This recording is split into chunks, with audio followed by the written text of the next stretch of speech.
Décio é na verdade, o verdadeiro provocador é Décio. Né? Esse livro aqui, na verdade, é um resultado de uma provocação do Décio.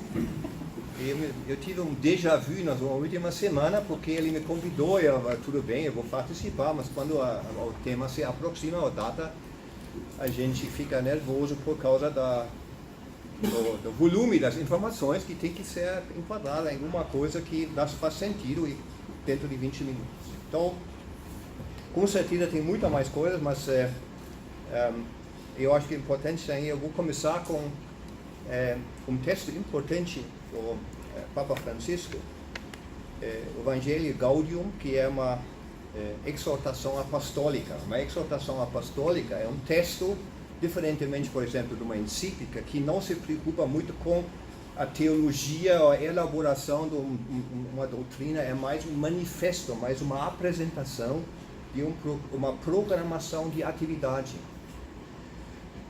Eu acho que é interessante isso, porque se você compara isso, esse texto foi lançado em 24 de novembro de 2013, 8 meses depois da eleição do Papa Francisco. Ele tem 228 artigos ou parágrafos. O Bento XVI também tinha lançado uma primeira exortação apostólica, que tem 97 artigos apenas. E eu acho que já é um pouco sintomático. Eu acho que se você compara esses dois papas, você tem um papa que é normalmente apreciado como um grande teólogo, uma pessoa, eu diria, mais teórico, e Papa Francisco, que se preocupa mais com ações, com atividades, com, eu diria, aplicações de elementos teológicos que já foram elaborados, e particularmente foram elaborados em um evento que é, eu diria, referência padrão de todos os teólogos das últimas décadas, que é o Concílio Vaticano II. E eu destaco isso porque, é claro, quando o Papa Francisco vai falar sobre o diálogo interreligioso, repercute toda a teologia rudimentar, aliás, que encontra-se num documento chamado Nostra Aetate, um dos mais curtos de documentos, ou talvez um dos que teve mais impacto sobre a história da Igreja nas últimas décadas, em termos de ações. Os princípios colocados lá, inclusive as fronteiras e os limites desse diálogo, são repetidos pela afirmação do Papa Francisco nesse documento. O que é importante aqui, comprova um pouco essa ideia que o Papa Francisco é mais um homem da ação, é o artigo 231. Ele fala, o título desse artigo é "A realidade é mais importante do que a ideia". E neste parágrafo ele fala, existe também uma tensão bipolar entre a ideia e a realidade. A realidade simplesmente a ideia elabora-se. Entre as duas deve estabelecer-se um diálogo constante, evitando que a ideia acabe por separar-se da realidade. É perigoso viver no reino só das palavras, ou da palavra, da imagem, do sofisma. Por isso há que postular um terceiro princípio: a realidade é superior à ideia. Acho que é interessante esse tema. Eu dei uma olhada em uma entrevista de uma teóloga historiadora francesa, chama-se Agnès Desmasguères. Ela é autora de um livro que não existe, acho que em português, chama-se, o título traduzido seria Diálogo para Vencer a Crise. E ela acha, que a hipótese dela aqui não é a palavra reforma, é a palavra-chave do Francisco, mas a palavra diálogo. Eu acho que é importante para a nossa mesa trazer isso, e ela vai dizer, e ela vai se referir exatamente a essa exortação apostólica, onde, na verdade, eu fiz uma contagem, a palavra diálogo aparece 56 vezes. Outras palavras um pouco mais frequentes, amor, por exemplo, alegria, mas o diálogo vem logo depois da paz, que foi 58 vezes citados, e diálogo 56 vezes. Né? E esta historiadora deu uma entrevista para o Rádio Vaticano em maio deste ano, E fala, para compreender a grande ideia do Papa Francisco, é preciso ter em mente que ele frequentemente fala do diálogo e de uma cultura do encontro. Para ele, isso significa restaurar os laços sociais. Isto baseia-se, antes de mais, numa atitude de confiança no outro, confiança no Espírito Santo, que atua na igreja, no sínodo e na vida de cada um. Diálogo, portanto, é uma chave para esforços de reforma da igreja interior do Papa Francisco. E ela fala, são 4 elementos que ele encontra nessa exortação apostólica. O primeiro princípio desse diálogo, como base, é o tempo é mais importante que o espaço. O diálogo necessita tempo, necessita paciência. Segundo, a realidade é mais importante do que a ideia. Terceiro, a unidade é mais importante do que o conflito. Conflitos fazem parte da vida humana, eles têm que ser colocados na mesa, mas o final seria superação desse conflito. E essa superação do conflito, eu acho que é importante para não despertar expectativas românticas de um diálogo.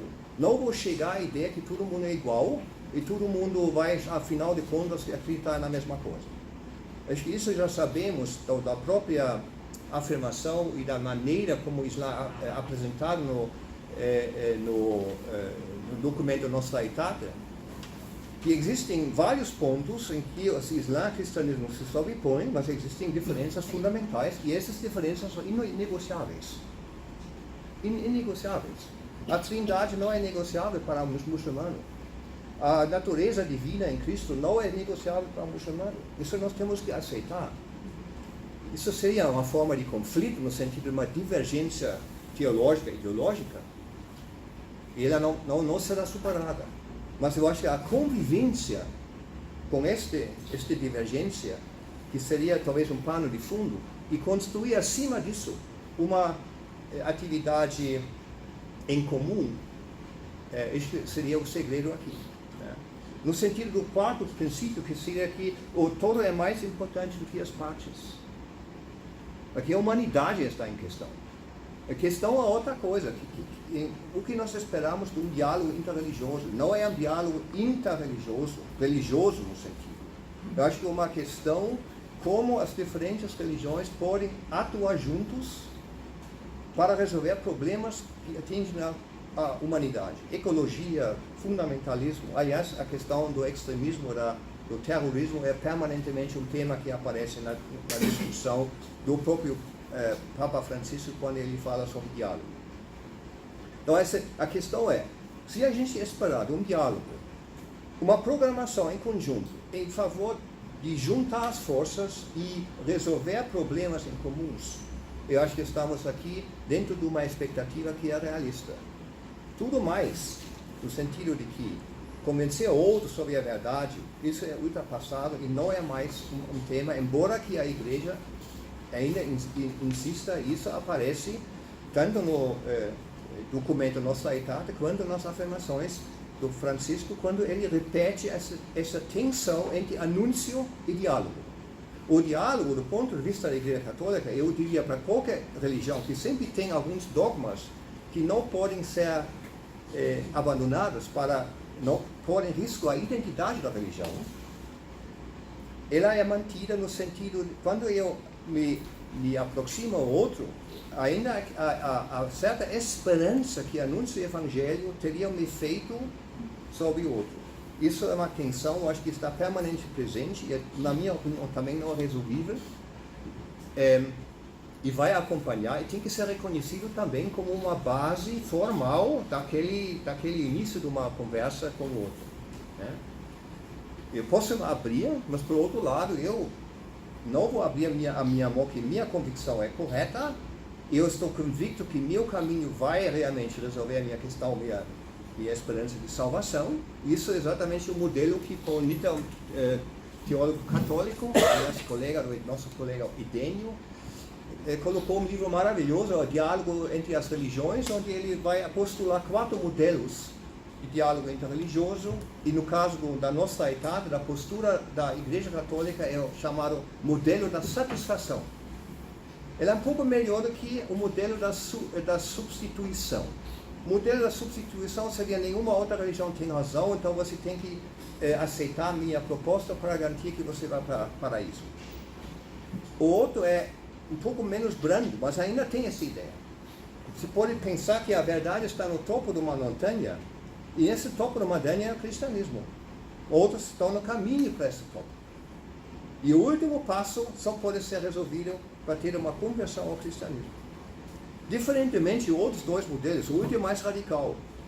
Se eu fosse católico nesse sentido, eu optaria por essa, porque eu acho exatamente o modelo da ciência da religião. Não existe uma verdade, existem N verdades, e cada religião tem sua própria, e esses são inconsumeráveis, quer dizer, eles não se batem, cada um constrói, são montanhas diferentes.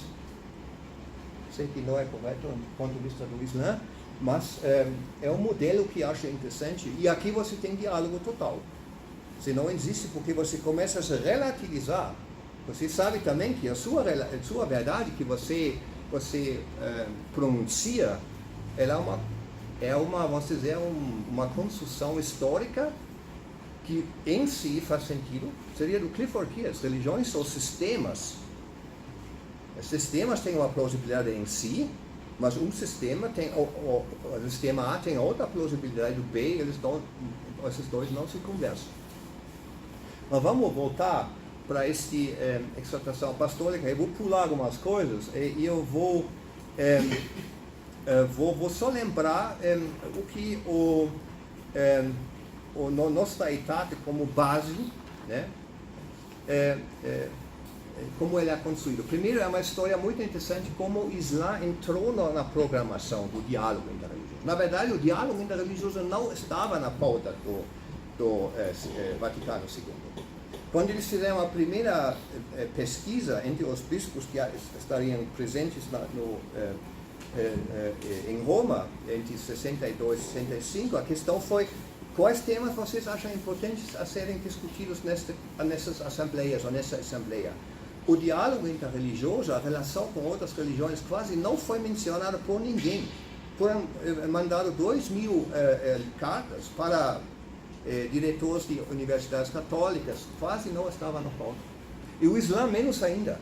O que estava na programação, por causa de uma conversa entre um judeu e Papa João XXIII, a questão da reconciliação entre a Igreja Católica e o judaísmo.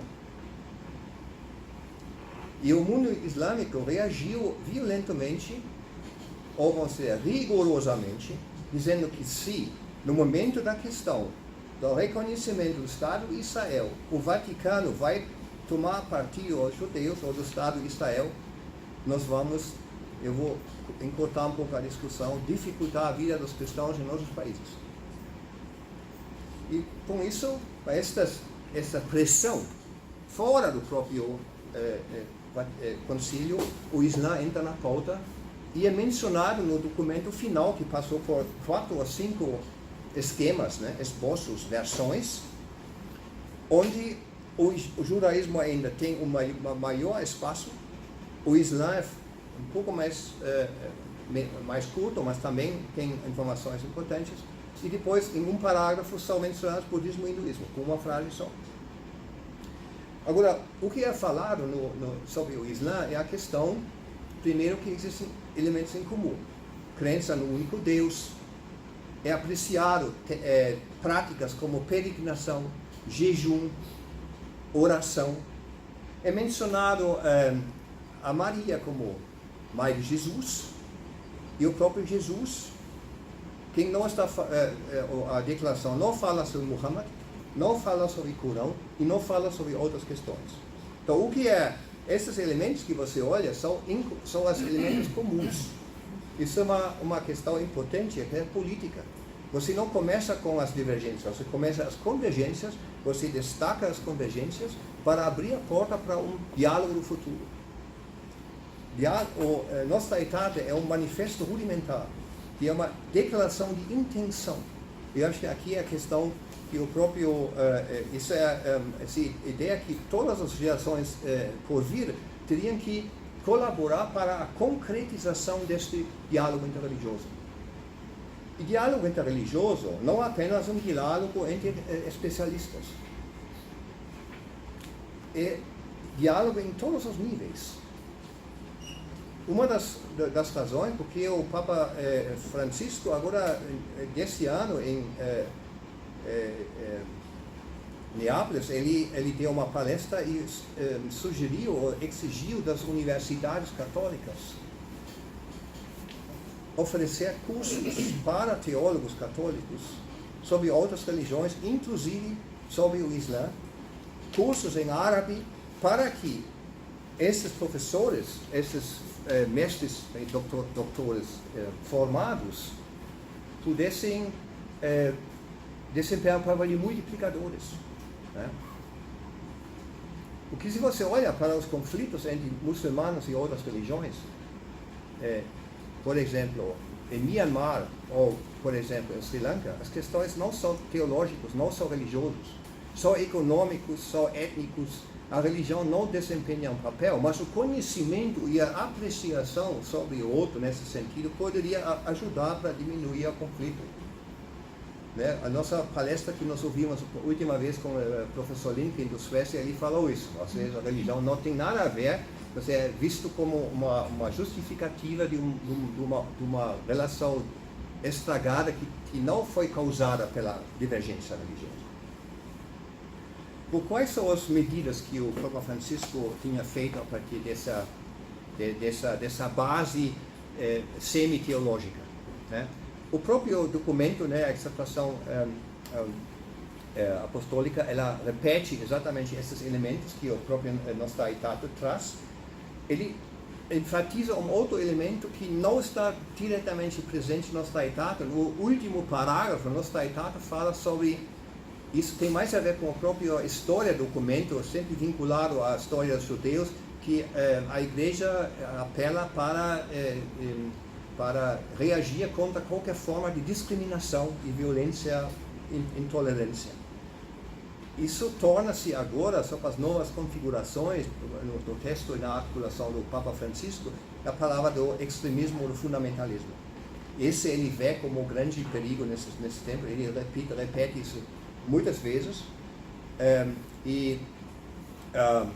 eu acho que seria uma certa adaptação desse princípio à linguagem, às configurações mais atuais, né? Em prol desse diálogo interreligioso, e o diálogo que aparece nessa exortação são vários: diálogo social, familiar, pessoal. O diálogo interreligioso são 3 ou 4 artigos onde ele realmente aborda essa questão, e as duas religiões que aparecem de novo são judaísmo e islã, nesta exortação apostólica. O que ele tem feito desde então? Primeiro, ele dá continuidade a sinais da amizade.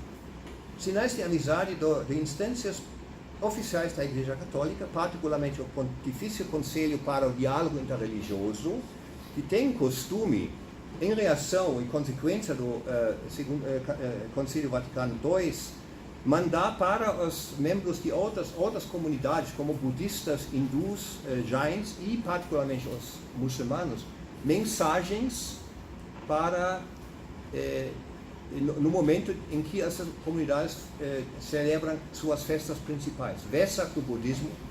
O budismo recebe essas cartas desde 1997, o mesmo vale para o hindu. A festa lá é a festa Deepavali.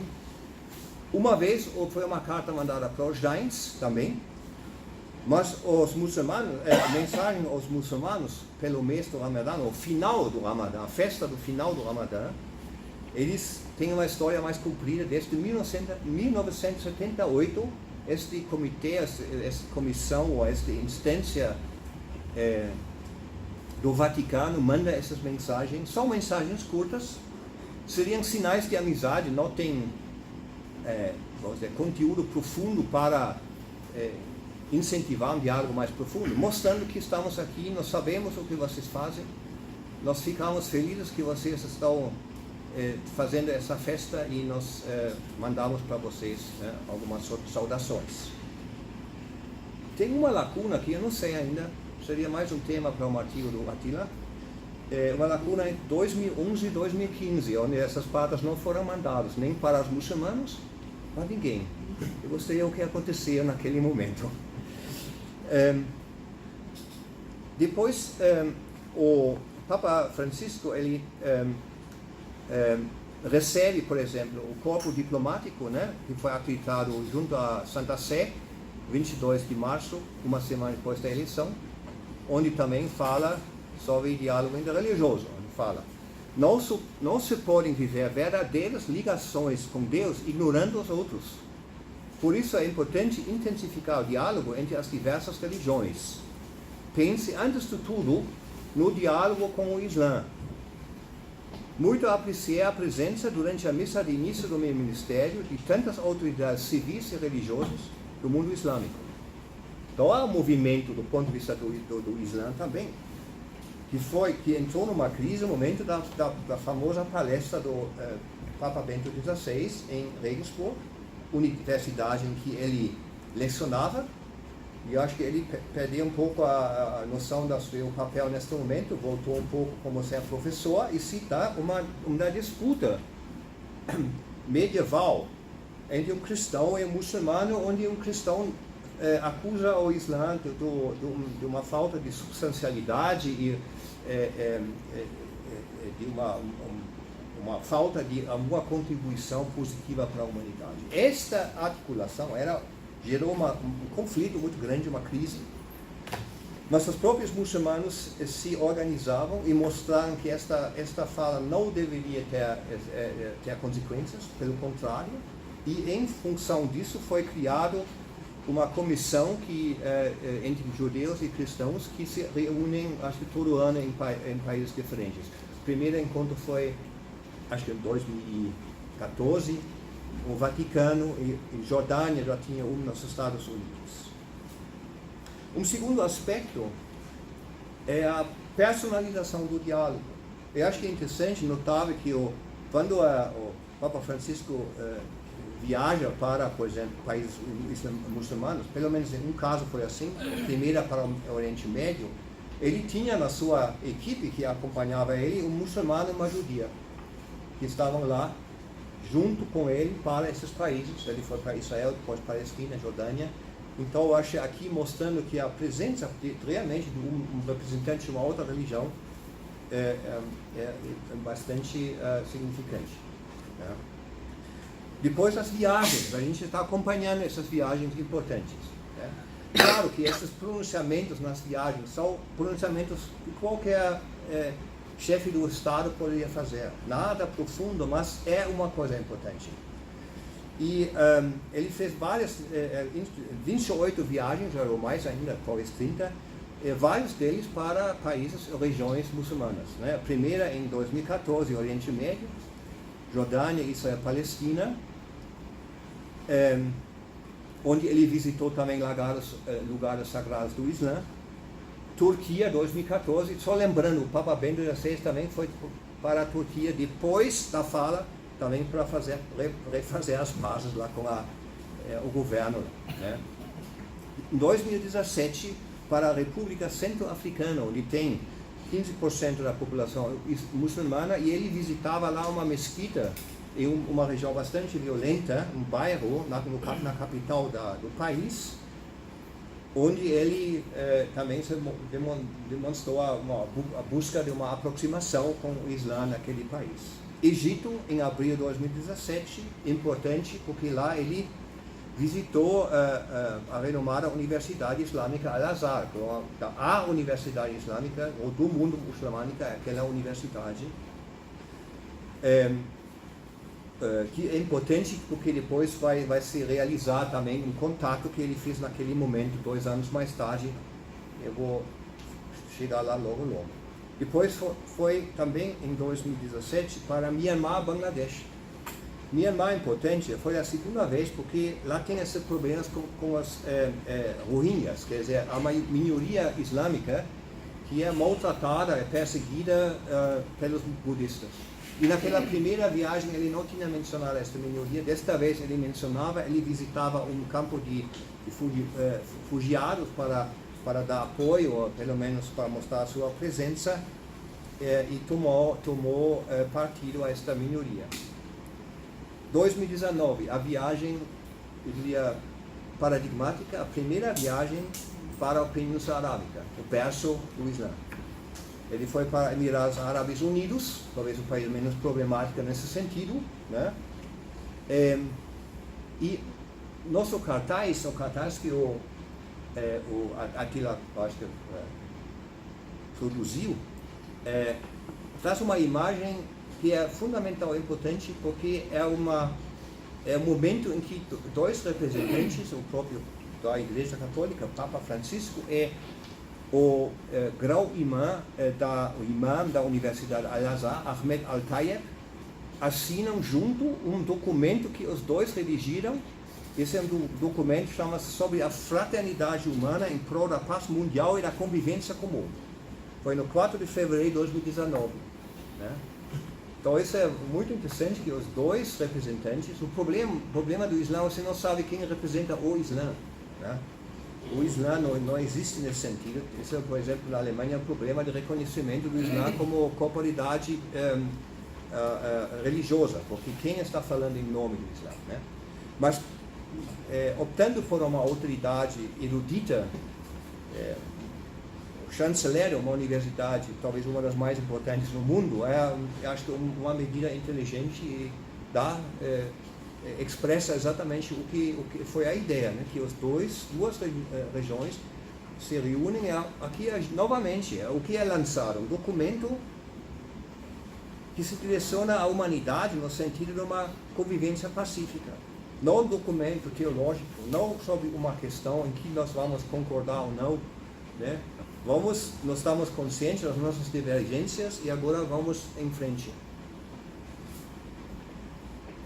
Depois ele foi para Marrocos, e foi a última para um país islâmico por enquanto. Foi em 31 de março. Também ele visitava mesquitas em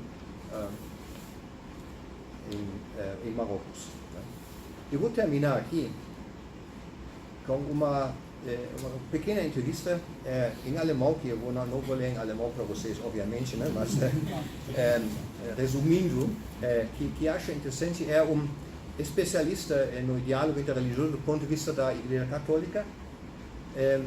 Ele é anúncio para esse assunto no Vaticano, é um especialista, não périto, né? E ele foi perguntado, Papa Francisco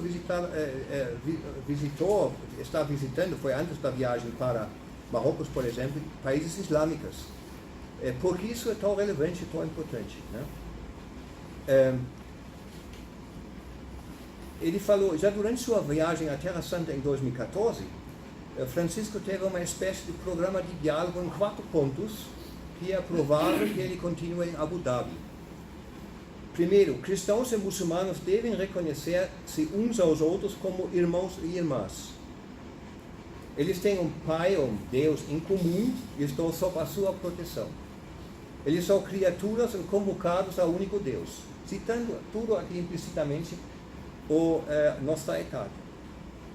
Então ele disse, vamos aprender a entender a dor um do outro. Essa chamada empatia é para mim a chave do seu compromisso. Um deve estar na outra e entender que existem conexões e envolvimentos lá que podem ser complementar de mesma forma também a nossa própria marca de situação. Então, e o último ponto, tem mais bons pontos, o último ponto repita ou confirma que eu estava falando. Trabalhamos juntos pela justiça e pela paz. Já levando consigo um muçulmano e uma amiga judeia, viagem a Jerusalém e agora a Abu Dhabi, que ele provavelmente quer mostrar só a partir da experiência da amizade e da intuição de que somos irmãos e irmãs diante de Deus e que podemos entrar na próxima dimensão do diálogo e aproximar-nos de uma configuração comum do mundo. Então, eu acho que isso é o status quo por enquanto. Vou repetir, resumir. Eu não espero revoluções no sentido da aproximação teológica. Para mim, esse tema é esgotado. eu não vejo, falta para mim criatividade ver como o diálogo poderia avançar mais sobre essas questões que são divergências conhecidas e reconhecidas como divergências. Mas, obviamente, eu acho que este costume de colaborar, de mostrar respeito pelo outro, afirmar que existe a vontade de superar uma separação que era um fenômeno histórico, eu acho que já muita coisa, a gente não deve subestimar isso como uma conquista que, como qualquer outra coisa na Igreja Católica, demora décadas, mas uma vez fechar esse compromisso com esses princípios, eles geram um legado e eu acho que pode ser visto aqui nas afirmações e ações do Papa Francisco. Muito obrigado. Eu vou começar falando um pouco sobre a importância na nossa contemporânea, a importância desse diálogo, porque hoje nós temos nós temos uma mapa georreligiosa diferente do que era no passado. Por isso essa mapa georreligiosa nova exige também novos conceitos, novos relacionamentos que também sejam diferentes. Hoje, por exemplo, as estatísticas dizem que o número das pessoas no mundo que se identificam como seguidores de um credo, uma religião, aumentou desse século mais do que era no século passado. Mais do que 84% da população mundial hoje se identifica como seguidores de um credo ou uma religião. E o número superou do número que era no século passado. Então, isso aqui, primeira, assim, uma observação, uma nova realidade que leva a gente para realmente pensar também quanto a religião cada vez mais está sendo uma necessidade, uma realidade cada vez mais, não como foi profetizado nos séculos passados, ou nesse século, né, que a religião vai acabar, ou Deus vai morrer, ou não tem mais. Isso aqui já, nós temos hoje uma realidade diferente. Segundo os números também, que essa mistura que a gente tem hoje. No século passado, por exemplo, os cristãos se encontram mais na Europa e nos Estados Unidos. E hoje, 2/3 dos cristãos eles se encontram na América do Sul e na Europa e nos Estados Unidos. Os muçulmanos, por exemplo, que hoje que tem 1 bilhão e 600 milhões de muçulmanos no mundo, 1/3 desse número eles se encontram fora do mundo islâmico. 1/3 dos muçulmanos eles vivem junto com o budismo na China, junto com o cristianismo na Europa, na América, das duas Américas, e também na Ásia. Então tem uma nova realidade que exige para nós também ter novos conceitos, também. Por isso esse diálogo nesse momento aqui é super importante para todo mundo, para todos nós. É muito importante ter sempre esse diálogo.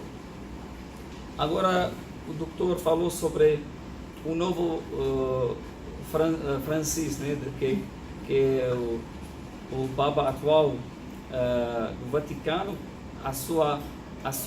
seu trabalho, sua ação na direção desse diálogo.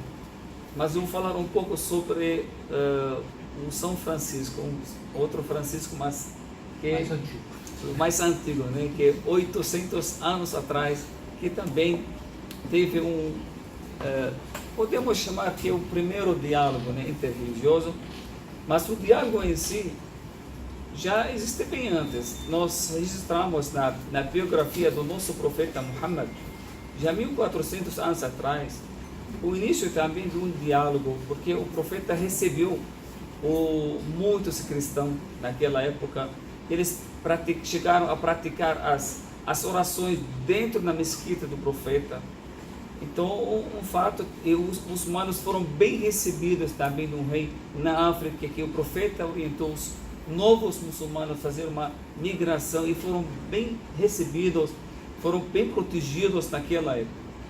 Mas falando dessa iniciativa, do São Francisco de Assis, né, que ele realmente foi uma grande coragem, foi uma grande iniciativa, e hoje, com 800 anos depois, que estamos ainda comemorando, falamos, aprendendo acontecimento que trouxe muitas lições para nós no século XXI.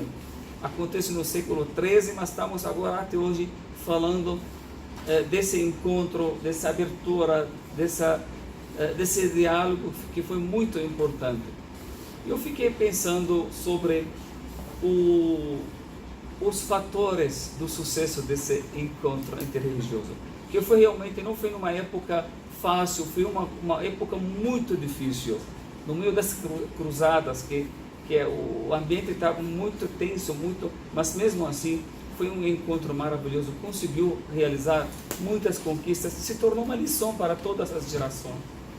Por isso é muito importante a gente parar e estudar um pouco, refletir sobre qual os motivos, os fatores que esse encontro foi bem sucedido. Eu acredito, isso aqui é o meu pensamento pessoal, né, que eu fiquei pensando, porque realmente é uma grande lição para nós. Um desses fatores importantes do sucesso desse encontro foi o próprio encontro. Porque é muito diferente quando você conversa com um muçulmano, um muçulmano conversa com um cristão, num encontro, enquanto cada um escuta sobre o outro, não na sua presença, ele só escuta sobre ele. Ele escuta, ele lê o que essa pessoa aprende, o que ele acredita. É muito diferente quando você senta e conversa com ele. Isso aqui eu acredito um dos fatores desse sucesso que aconteceu aqui. Isso é muito importante, sentar e conversar. Esse diálogo não tem que ser através das comunicações, ou mandar cartas, ou sermões. Não, tem que sentar e você tem que chegar, aproximar para poder entender o outro. Isso aqui acho que pode resolver muitos problemas quando você senta e conversa dialogar com o outro. Agora, um fator importante também do sucesso dessa iniciativa, o diálogo, né, entre São Francisco e o sultão naquela época, eu acredito que a iniciativa, porque como o professor diz, que o próprio Papa, né, confirmou que não adianta a gente ter as ideias, ter assim conceitos assim bons, se nós não tomamos iniciativas. É isso aqui que o São Francisco fez naquela época, tomou iniciativa. Esse aqui também precisa muito coragem, ir naquele lugar, sozinho, sem arma, sem nada, com esse propósito. Isso acho que é muito importante, que falta muito hoje. A gente sabe que a maioria das pessoas tem boas intenções. O povo, assim, em geral, seja muçulmano ou cristão, eles não querem conflito. As pessoas querem viver em paz. Ninguém quer conflito. Isso aqui é a maioria das pessoas. Mas, às vezes, a falta da iniciativa, ou ficar naquilo preconceito que a gente já tem, isso aqui atrapalha muito. A gente tem que tomar iniciativa, começar a fazer encontros, fazer como o São Francisco, como o Papa Francisco está fazendo, saiu para visitar, saiu para o encontro com outras pessoas. Eu tive uma experiência recentemente agora, aqui em São Paulo. Eu estava jantando com um rabino e um cônego da Igreja Católica. E quando terminamos a nossa reunião, decidimos sair para um jantar. Aí falamos decidimos onde vai jantar, mas o rabino falou para mim que quer descansar, tirar a sua roupa, a gente fica mais à vontade. Eu falei, não, eu vou assim mesmo. Aí o rabino falou, então eu vou colocar também a minha kippah e eu vou dessa forma. A gente gostou da ideia, saímos andando na rua, o cônego, o sheik, o rabino. Você quer ver a reação das pessoas? Entramos no restaurante, todo mundo bateu palma. Trouxeram um bolo para nós, teve um aniversário de uma pessoa, todo mundo ficou feliz. Entrando, olhando, falando, mas como assim? Será que isso aqui é mesmo? Então, as pessoas querem ver essa imagem, querem ver essa aproximação. A maioria das pessoas não querem conflito, eles querem viver em paz, mas talvez as pessoas escutam aquilo que outras pessoas passam e acabam ficando com aquilo. Isso aqui atrapalha muito. Um dos fatores também desse encontro que foi bem sucedido, eu acredito que foi a sinceridade e a humildade. Primeiro, a iniciativa que começou com São Francisco, que ele foi lá com muita humildade, com muita sinceridade, que ele quer conversar. Isso aqui eu acredito, irmãos, que isso muito depende também das pessoas que eles vão fazer esse diálogo. Isso aqui é muito importante. Não todas as pessoas são preparadas, porque eu acredito que não existe um conflito entre as crenças. Não existe um conflito entre o cristianismo em si e o Islã em si como religião. Não existe, eu posso confirmar isso para vocês. Mas pode ter entre muçulmanos e cristãos. Pode, porque somos seres humanos. Mas às vezes a gente usa a religião para interesse, às vezes, como o professor falou, muitas vezes, a maioria das vezes, a religião está sendo usada, não está sendo praticada. Por isso esses conflitos, quando nós temos as pessoas, eu acredito que o que precisa para o sucesso desse diálogo, nós temos que ter pessoas preparadas não para diálogo, porque eu falei que as duas religiões não têm, ao contrário, que tem como muito mais do que tem divergência, mas tem que ter pessoas preparadas para abrir mão de alguns interesses que atrapalham qualquer diálogo. As pessoas colocam a religião na frente, mas atrás disso tem interesse. Cada um tem o seu interesse, que está defendendo o seu interesse, mas colocando a religião como se fosse na frente desse. Então, quando nós temos pessoas preparadas para abrir mão desses interesses, colocar nossos direitos como seres humanos, como pessoas espirituais, colocar o espiritual antes do material, valoriza mais o espiritual do que o material, valorizar mais o ser humano do que o material. Isso aqui que as pessoas que têm que... Eu acredito que nós temos que ter reforma não nos livros sagrados. A reforma tem que ser nas pessoas. As pessoas têm que ter esse preparo. Pessoas que têm que falar, representar a religião de uma forma correta. Isso aqui que está faltando para o sucesso. Isso aqui que o São Francisco teve naquela época. E o sultão, a reação do sultão também foi a mesma coisa. Por isso deu muito resultado positivo. Porque os dois eles realmente foram para resolver, com uma sinceridade. Uma também, alguns relatos históricos citam, né, que tanto o São Francisco enquanto o sultão, um tentou convidar o outro para a sua religião. Ele tentou evangelizar o sultão. E o sultão também tentou convencer o São Francisco a ser muçulmano. Então isso aqui também não tem problema, porque motivado pela misericórdia. Ele não está motivado pelo interesse.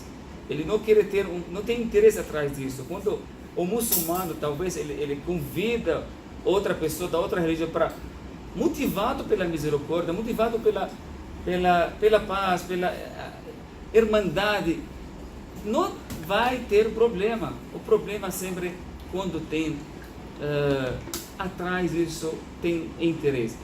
Nós temos uma regra, uma coisa também que conversamos os três, né? Eu e o Rabino e o cônego, conversamos sobre essa, quem será que tá certo, né? Quem vai no paraíso no final? Nós somos três aqui, quem vai entrar primeiro? Quem vai entrar? Uma coisa que... Aí eu falei, olha, eu tenho também uma opinião em relação disso. Quem vai entra nessa, eu acredito na justiça divina. Deus é justo, nunca pode ter uma injustiça cometida por nosso Criador. Por isso as pessoas que são mais sinceras, nós temos uma regra, aprendemos na religião islâmica, que, claro, que a verdade é única, não tem várias verdades. A prova disso é que cada pessoa tem uma religião. Você viu uma pessoa que, eu sou católico, muçulmano e judeu. Tem 3 religiões ao mesmo tempo? No Brasil tem 4 assim. Não, mas em geral estou falando que as pessoas têm uma religião. Ou não tem nenhuma religião, né? Pessoa que não acredita. Mas em geral a pessoa tem uma. Quando ele vai na outra, ele abre mão daquela para entrar. Porque sempre, isso aqui também não tem problema, porque a verdade, por mais que seja é única, nós, olha, a misericórdia do nosso Criador, nos não forçou para atingir a verdade. Então, para você ser salvo, você não tem obrigação de alcançar a verdade. Basta você fazer o quê? Fazer esforço para chegar até a verdade. Você tem que esforçar de uma forma bem sincera. Você sair da sua casa para chegar na faculdade. Você colocou GPS, colocou tudo certinho, colocou seu mobile, o telefone lá, o GPS, o Waze para você chegar. Você fez todo o seu esforço, mas de repente acabou perdendo o caminho. Você quis chegar até a verdade, ao seu destino, mas acabou perdendo. Então nosso Criador, Ele deu para nós, nós somos seres humanos que cometemos erros. Nós temos livre-arbítrio. Quem deu para nós? Nosso Criador. Então nós temos essa liberdade, opções para a gente escolher.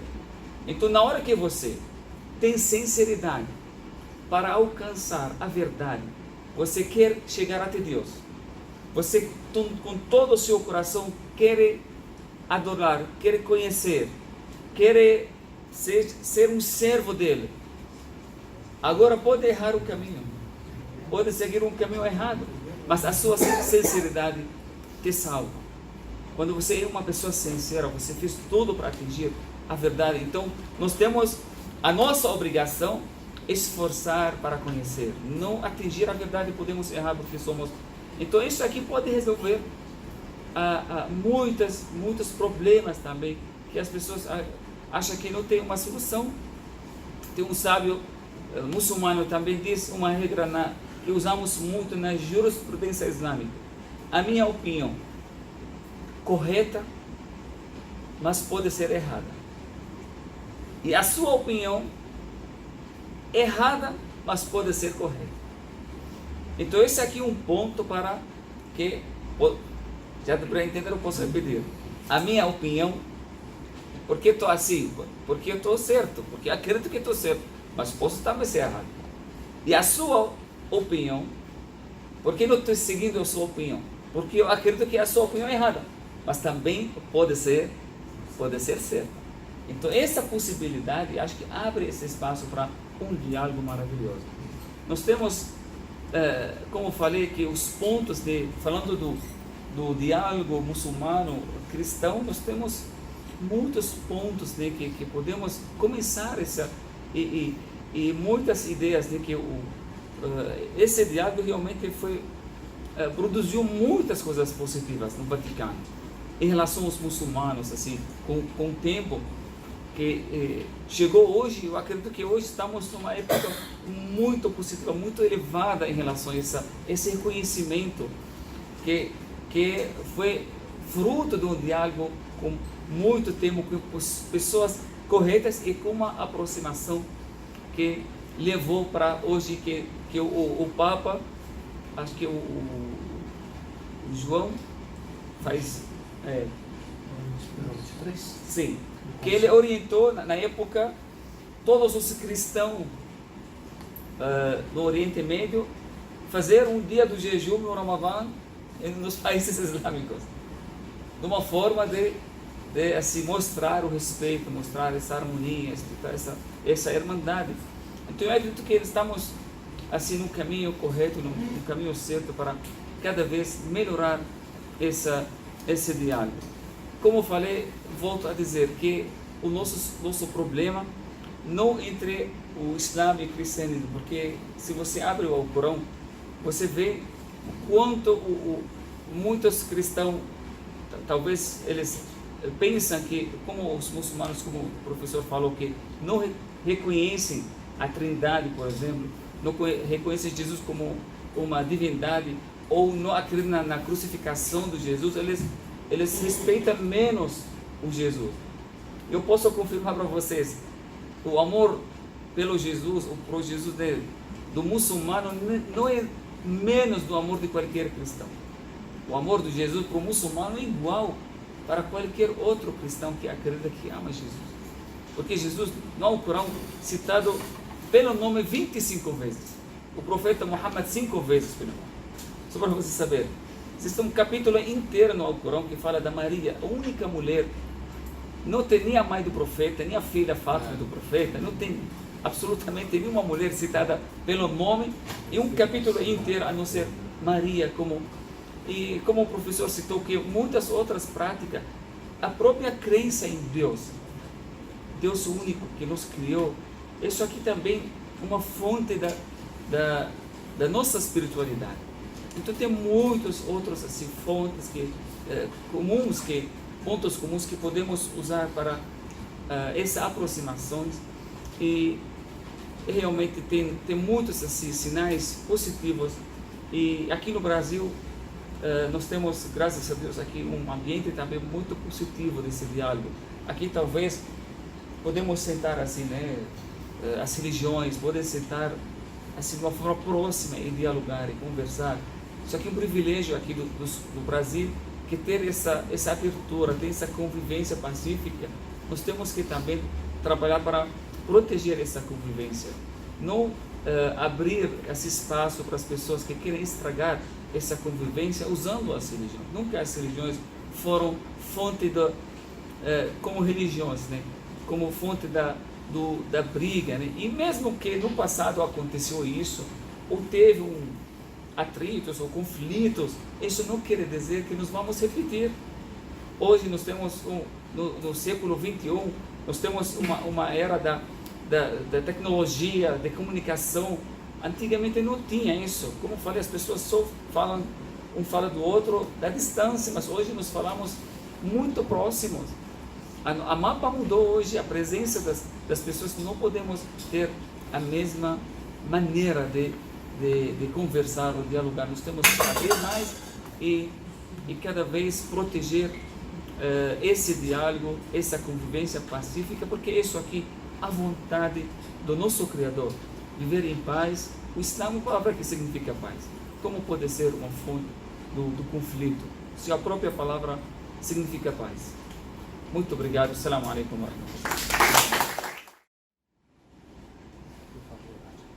Bom, boa tarde a todas e a todos. A professora Zeca está aqui, ela fala a todas e todos se sintam incluídos.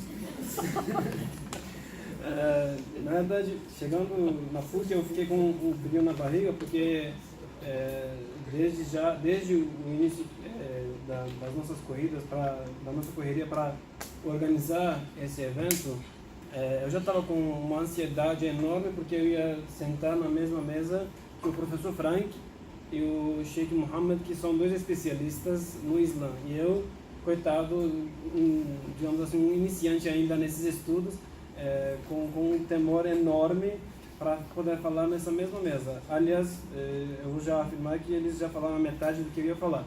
Então, se o meu tempo for mais curto, é culpa deles. Bom,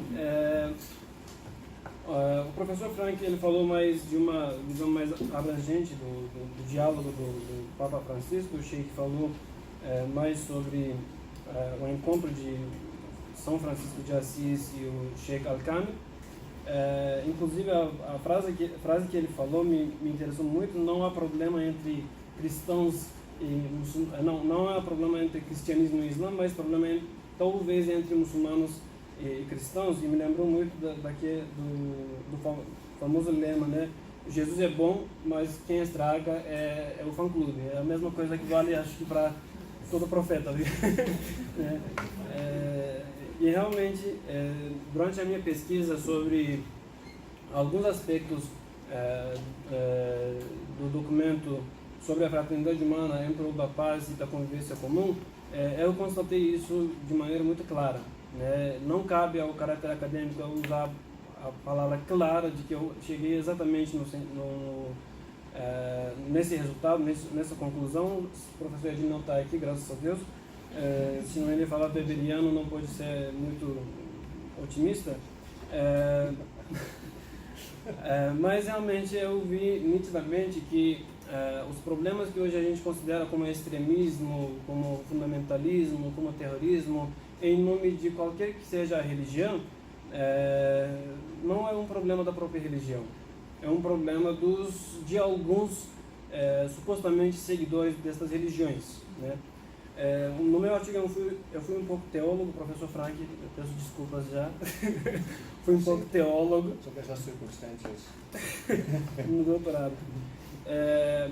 Eu analisei o artigo em 3 tópicos. Claro, o documento sobre a fraternidade humana aborda vários assuntos. Como o professor Frank falou, não é um documento teológico, é um documento humanitário. Não reflete aos ideais religiosos diretamente, não reflete questões teológicas, não aborda esses assuntos exatamente, mas de certa forma esse documento indiretamente toca na essência das questões respectivas dentro das próprias religiões, e não só dentro do catolicismo e do islã, mas também em outras religiões, porque quando a gente vai e estuda as outras religiões, aqui no curso de Ciência da Religião a gente tem acesso a isso, a gente analisa, a gente observa que todas as religiões têm como a essência, a base, o ser humano, né? E eu uso muito, várias vezes, quando enfrento alguma pergunta sobre algumas práticas islâmicas nas minhas palestras, eu coloco em primeiro lugar que o ser humano é mais importante. Se não existe o ser humano, não existe a religião também, né? Então, o documento, nesse sentido, na realidade, toca nos assuntos essenciais que as religiões abordam sobre o ser humano, mas em geral a gente pode estudar esse documento de uma maneira sociológica. A gente pode estudar esse documento mais um pouco para frente como um documento histórico realmente que marcou a história da humanidade e não das religiões só, né? Então eu peguei só 3 tópicos desse documento para poder analisar, porque se eu fosse estudar tudo que está ali abordado, acho que eu ia acabar me tropeçando nas entrelinhas do artigo. E como estava com muita pressa também, o professor João ficava mandando mensagem toda hora, eu tinha que entregar logo. E com muita honra, com muita alegria, esse artigo vai fazer parte de um livro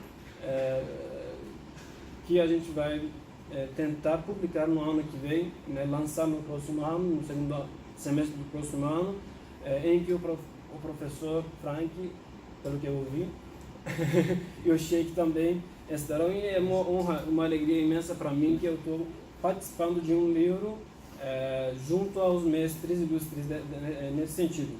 Bom, Eu peguei tópicos como igualdade humana, liberdade religiosa e respeito aos preceitos religiosos, às crenças, e direito à vida, porque o direito à vida, eu peguei inclusive esse tópico e ocupa um espaço enorme dentro do artigo. Eu posso dizer que quase 1/3 do artigo só fala dessa questão de direito à vida, porque o documento em si vira e mexe fala desse assunto, né? Você vai ver direitos das crianças que sofrem no meio das guerras, das crianças que morrem no meio das guerras, as crianças que morrem no meio do mar na hora da imigração, fugindo dos conflitos de suas terras respectivas. Então eu peguei esse trecho, inclusive, né, esse tópico de direito à vida, a princípio, e isso ocupou mais espaço do que os outros 2 tópicos. E aí eu fui tentando abordar sobre esses 3 tópicos, iniciando, claro, com a questão de diálogo interreligioso e o Islã, né? Esse assunto eu geralmente coloco nos meus textos, não deixo escapar, porque pesquisei bastante em quase todas as plataformas plataformas acadêmicas. Não tem muito texto, muita pesquisa sobre diálogo interreligioso e o Islã,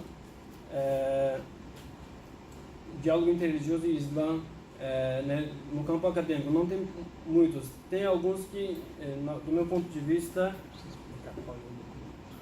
o documento sobre fraternidade humana, acho que eu mencionei no início, documento sobre fraternidade humana em prol da paz e da convivência comum. O nome do documento assinado em 4 de fevereiro de 2019, né? Repetido. Então, em Abu Dhabi, isso, em Abu Dhabi. Quem assinou foi o Sheikh Ahmed Al-Tayyib, que é o grão-chanceler, o grão-imã da Universidade de Al-Azhar. É uma universidade renomada no mundo islâmico. É uma universidade de suma importância. Eu estive no Egito, tem estudantes até do Brasil estudando lá, né, convertidos ou muçulmanos nativos, digamos assim, que foram lá para estudar a teologia islâmica. Então, é uma universidade que reúne todos os muçulmanos ao redor do mundo, né?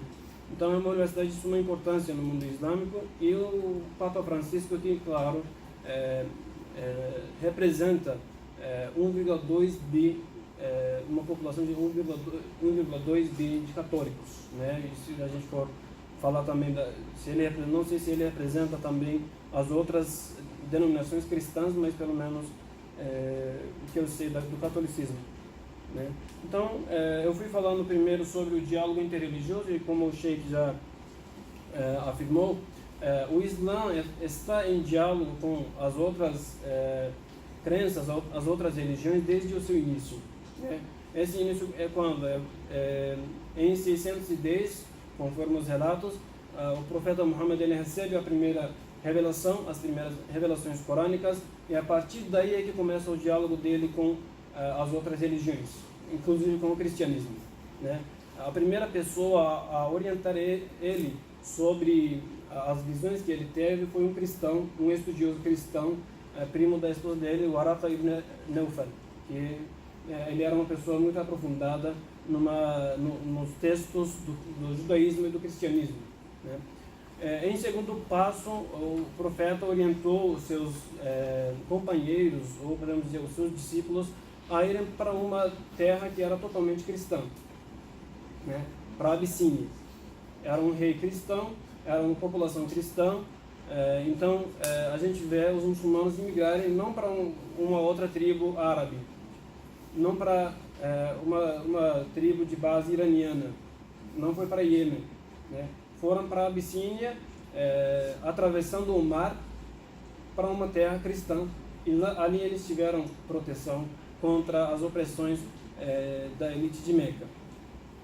E um outro documento, e esse documento é o objeto da minha pesquisa, por isso não vou revelar muito sobre isso, senão eu acabo matando a minha dissertação, até seria autoplágio, é que é a Constituição de Medina, que o profeta Muhammad, em nome dos muçulmanos, assina junto às 11 tribos judaicas de Medina, né?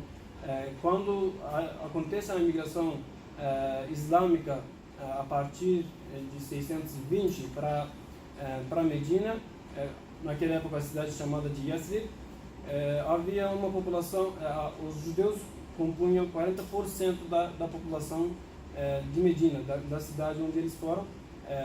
Inclusive essa imigração foi a convite dos próprios muçulmanos recém-convertidos de Medina.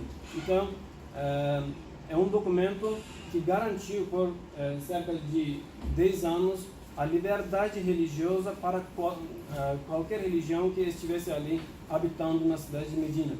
É uma constituição realmente. Recentemente eu descobri um documento falando sobre isso e cheguei à conclusão de constituição mesmo através desses documentos, que é um professor da Universidade Hebreu lá no Israel, que fala Constituição de Medina é o primeiro documento legal de Muhammad. Então eu cheguei à conclusão de que realmente seja uma constituição, porque de certa forma o documento de fraternidade humana também tem muitos pontos em comum com essa própria Constituição. A defesa do ser humano, independentemente de sua religião, de sua raça, de sua etnia, enfim, isso vai se ampliando. Porém, durante a minha pesquisa eu descobri um livro do Elias Wolff, que é um teólogo, um padre, né, se não me engano, católico, que ele trabalha muito sobre ecumenismo e diálogo interreligioso, e nesse livro exatamente ele falou o seguinte: o diálogo é sempre emitir algo de si para fora e receber algo do exterior para dentro de si, né? O diálogo é uma conversa mútua para que a gente conheça o outro e para que o outro nos conheça. Uma frase muito importante que um amigo judeu me ensinou, que ele diz: quem conhece ama e quem não conhece teme, né? E realmente a abordagem de Elias Wolff nesse sentido reflete essa ideia de que a gente precisa conhecer primeiro para poder respeitar e amar a pessoa, né? E isso vale em vários sentidos. Pode ser em questão da religião, pode ser em questão de etnia, pode ser em questão de nacionalidades, pode ser em questão de culturas, né? E a gente vê essa questão de conhecer o outro e se apresentar para o outro ainda na gênese do Islã, né? Mas de uma forma diferente do que agora, porque o termo de diálogo interreligioso mesmo é sistematizado a partir de 1893, né? A primeira reunião do Parlamento das Religiões Mundiais, aula do professor Frank. Realmente eu descobri ali que o diálogo interreligioso começou no final do século XIX, porque até estudar esse tema eu achava que o diálogo interreligioso era um fruto do Concílio Vaticano II, né? Só que não é. Era uma coisa bem mais diferente, mais para trás. E quando a gente estuda a história das religiões, né, e quando a gente analisa o mapa georreligioso da antiguidade, claro, sempre era no território definido de cada religião, né, cuius regio e ius religio, a quem pertence o regimento, pertenceria à religião, né? Então esse era um lema, porém não era a realidade. A gente vê nos impérios islâmicos uma população enorme de cristãos também, né? A própria igreja matriz, a igreja ortodoxa matriz de Constantinopla, hoje em dia ainda continua, né? E os turcos tomaram lá há cerca de 600 anos. Portanto, essa questão de convivência entre diferentes credos, entre diferentes religiões, já existia na antiguidade, o diálogo já existia, porém a gente começou a sistematizar recentemente, né? Então, a gente vê tal diálogo ainda no século VII também, né? Não é uma coisa muito diferente.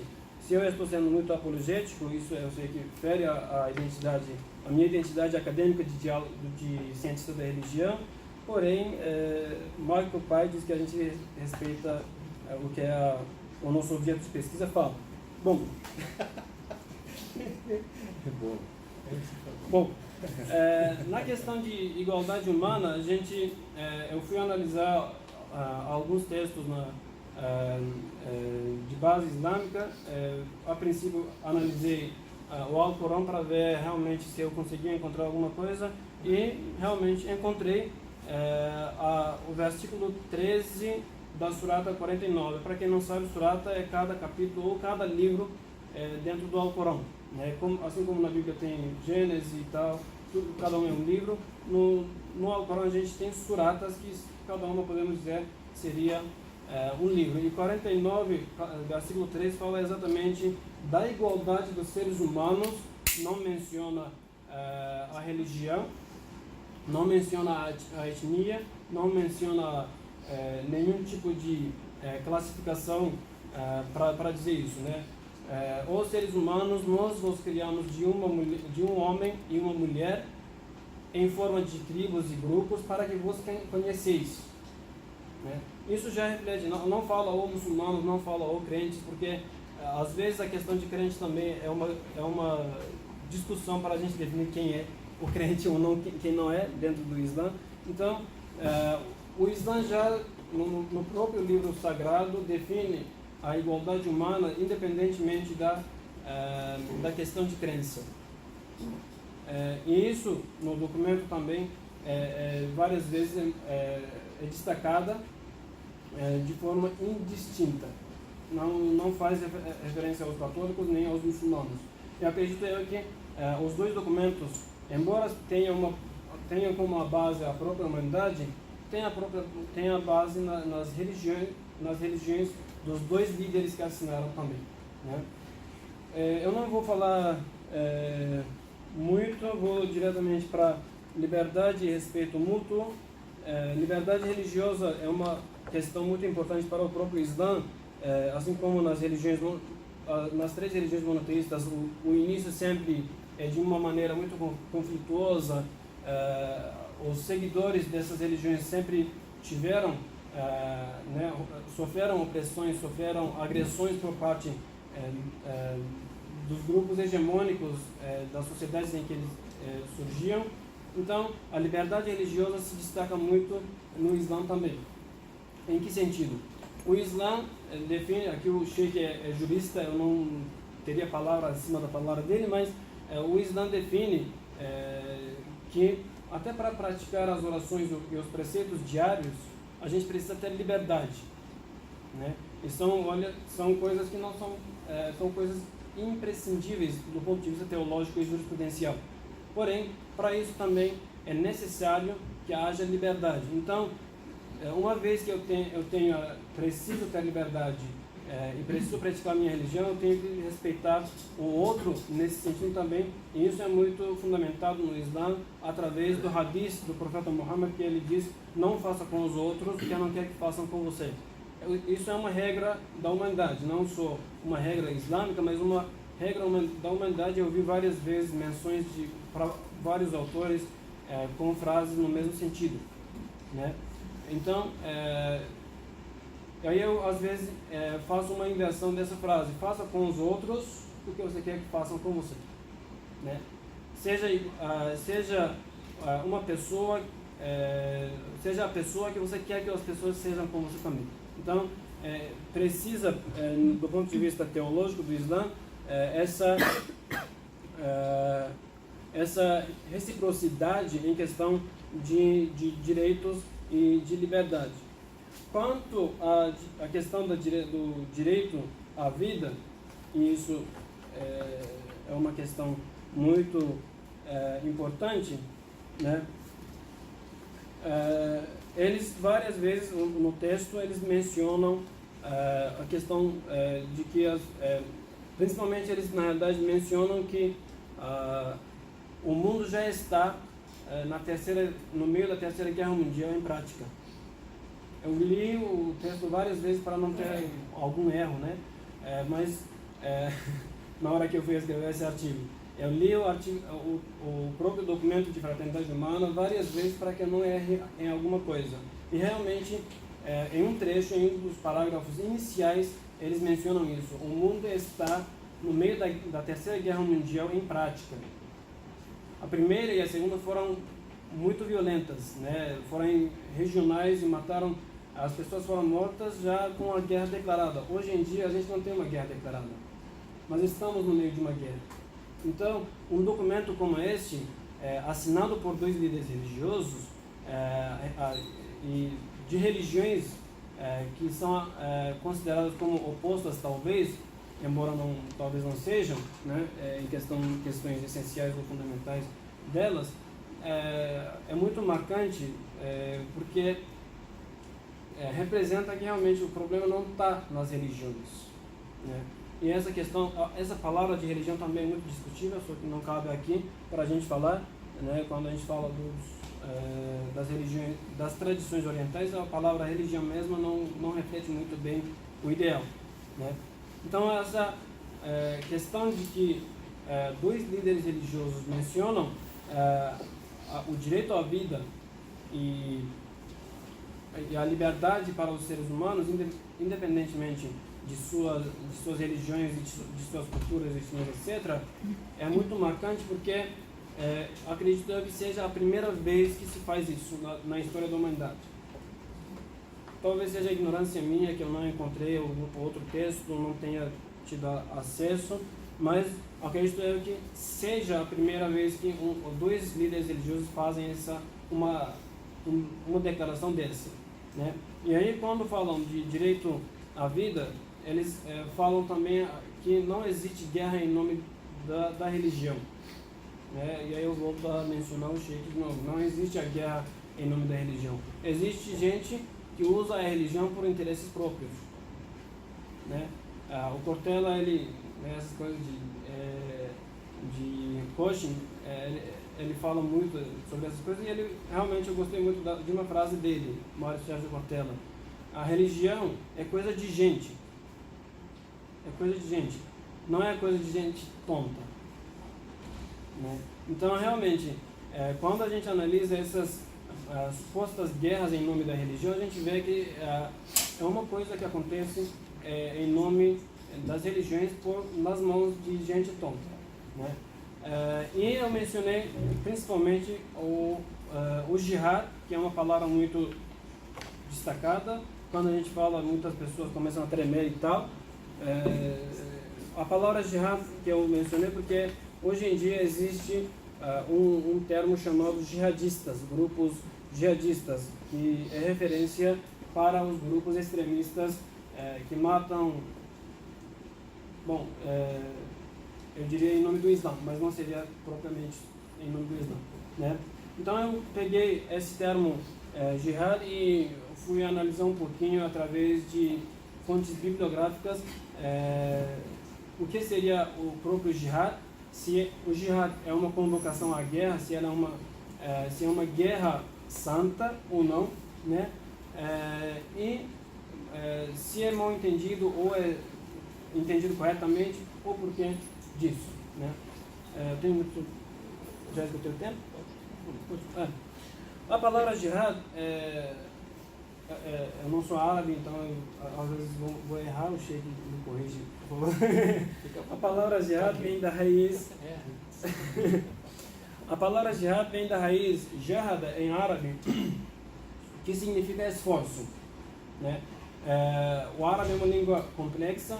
De uma palavra de 3 consoantes, você consegue produzir 64.000 diferentes formas com diferentes significados.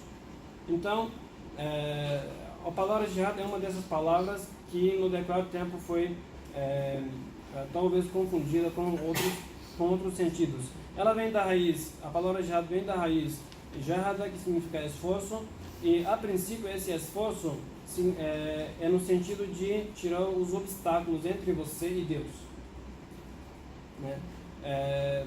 E os sufistas muito bem declaram isso. O profeta Muhammad também declara isso, que o primeiro obstáculo entre o ser humano e Deus é o próprio ser humano, né? A própria pessoa, a minha própria pessoa. E ele mesmo fala em uma dos retornos dele de uma batalha, ele fala: nós estamos voltando do jihad menor para o jihad maior. Qual é o jihad maior? É a luta contigo mesmo, né? É difícil a gente superar o nosso ego, as nossas verdades ou talvez os nossos enganos, né, do que ir e convocar as outras pessoas para tal ou tal religião. Então, a palavra jihad mesmo, no âmbito islâmico em geral, é concebida de uma maneira errada, né? Ou, se não é errada, no seu último significado, né? Porque o jihad, a princípio, visa a questão da gente começar por si e ir para o outro, né? Começa de dentro para fora.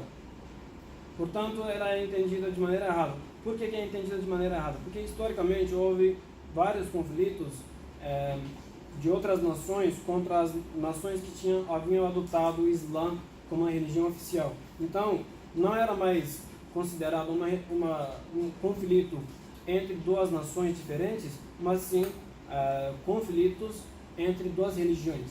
Portanto, houve estudioso que legislou ou decidiu que o jihad poderia ser a própria guerra. Porém, o termo árabe para dizer guerra ou para a gente afirmar como uma luta contra o outro e tal, é qital, certo? É o próprio termo qital, não é próprio, não é o jihad. O jihad não tem nada a ver com o qital, são termos muito distintos. Porém, interesses políticos historicamente, questões que aconteceram no passado, problemas como cruzadas, causaram uma fusão entre esses dois significados. E hoje em dia existe um monte de tontos, eu peço perdão pelas palavras que eu estou falando até agora, existem um monte de tontos que usam essa palavra no sentido que foi dado a essa palavra na história. O Islã sempre visa uma renovação nas legislações e nas decisões, até no campo da jurisprudência, né? Então, por isso que a gente fala, por exemplo, fundamentalistas, porque os fundamentalistas não aceitam uma renovação, né? Não aceitam uma coisa nova. Eles se baseiam, a princípio, naquilo que é escrito ao pé da letra no texto sagrado. Até a exegese corânica por eles não é aceita. Então, o jihad é entendido de uma maneira talvez errada, né, ou com um sentido muito antigo, e é praticada para justificar a violação do direito à vida de cada ser humano, principalmente dos próprios muçulmanos. Então, o que eu queria falar era isso. São os 3 tópicos que eu consegui extrair do documento sobre a fraternidade humana. É claro que tem vários outros assuntos a serem abordados no texto. A minha intenção é escrever uma segunda versão do mesmo artigo com outros tópicos, mas por enquanto está um pouco inviável por questões de conclusão do mestrado. Então, essa é a minha palavra. Não sei se eu voei muito na maionese, mas é essa. Obrigado.